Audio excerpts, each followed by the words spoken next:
Sahana Vavatu Sahanau Bhunaktu Sahaviryam Karavavahai Tejasvinavadhitamastu ma vidvishavahai. Om Shanti Shanti Shanti. My salutations to Pujya Swami Muktatmananda, Pujya Swami Tadatmananda, Pujya Swamini Parapajnananda, Swami Sachidananda, all the board members, and everyone present here. First of all, it's a great joy for me to join all of you on the occasion of 37th anniversary celebration of Arsha Vidya Gurukulam.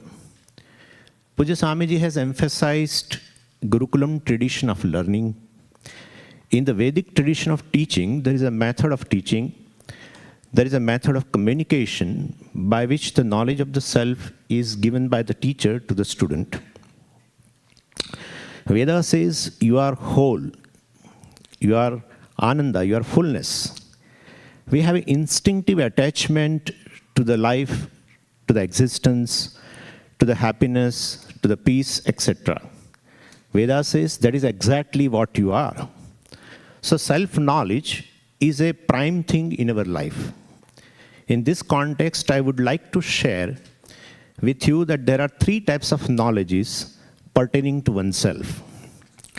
Based on the way I look at myself, Shastra divides the knowledge into three types. One, first is a tamasic knowledge, second is a rajasic, third is a sattvic. Initially, when a person looks at himself, he sees himself as a physical body. So date of the birth of the body becomes my date of birth. Parents of this body as my parents. Children born out of this body, well, I look upon as my children.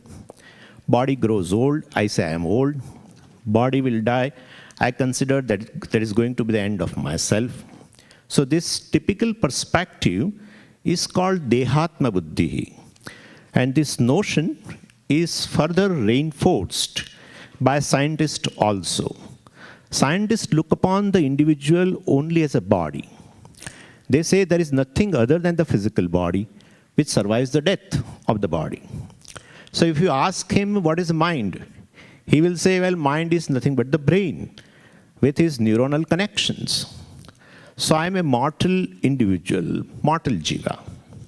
Not only I look upon myself as a mortal individual, I say there are many mortal individuals. This is called tamasa jnanam of oneself.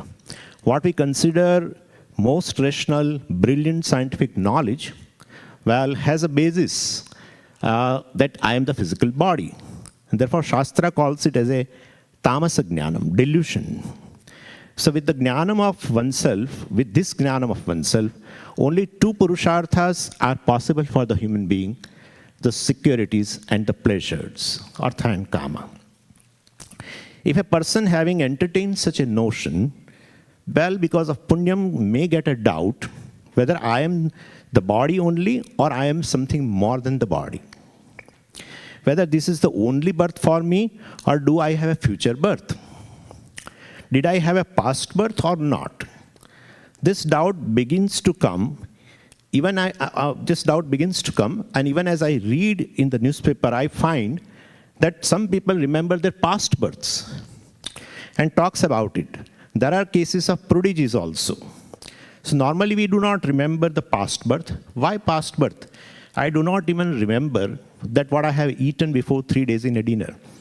So, well, but so the doubt pertaining to the past and the rebirth, the future birth remains. Even Nachiketa, well, said to Yamadharma Raja, Yeyam prete vichikitsa manushye, astityeke nayam astiti cheke. Oh Lord, there is always a doubt that is there anything which survives the death of the body or does not survive the death of the body.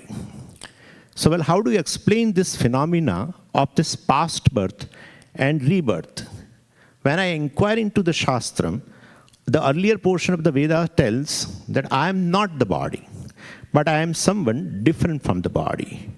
So I survive the death of the body.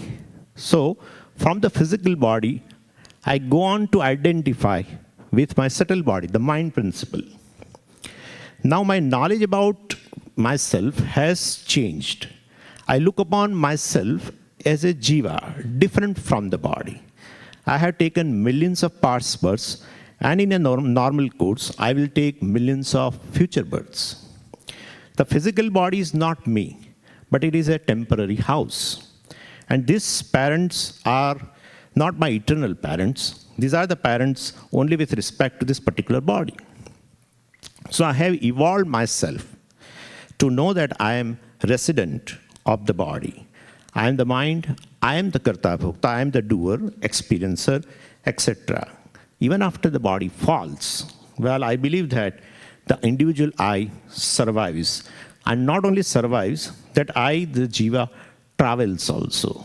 So, previously I was telling I am physical body. Now I am telling I am the jiva, the mind. And in fact, in India, most of the people believe in the survival of the death of the body. That is why they are worried about Shraddham, Tarpanam, etc. So they know they will travel after death. And if children give oblations, then that will help them. So this knowledge of oneself is called Rajasa Jnanam. Identified with the physical body, I say I am the body. It's a Tamasa Jnanam. Identify with the mind and claim that I am an immortal jiva, traveling jiva. Well, and there are many immortal jivas. Well, this is Rajasa Jnanam. And this Rajasa Jnanam of oneself is helpful in doing a pursuit of dharma. So I do varieties of the punya karmas to gain punyam, which will help me in future births. After gaining this knowledge and having done a lot of karmas as a karta, both worldly and religious activities, karmas, well, and due to grace of Lord, well, this person who has this Rajasa Jnanam goes to the end portion of the Veda. With the help of Vedanta, he improves the knowledge of the self. Further, now he knows that I am neither the physical body, nor I am the mind, which has got many vasanas. I am not the jiva which has got all the karmas, sanchita, agami, and prarabdha. Then who am I? Well, I am the consciousness which enlivens not only this body-mind-sense complex, but enlivens all the body-mind-sense complex. I am all-pervading consciousness, which is one without the second, which is akarta abhokta. I am consciousness which is free from birth and death, free from karmas, free from vasanas, free from any travel. I am free self. This knowledge of oneself brings peace, security, and happiness in my life forever. That is called moksha. And this knowledge of oneself is called Sattvika Jnanam. So Pujya Swamiji has established Arsha Vidya Gurukulam to impart this knowledge of the self to the humanity. I pray to Lord Dakshinamurti that anyone who comes in contact with this Gurukulam and the teaching may gain this knowledge and enjoy the freedom for the rest of the life. Hari Om.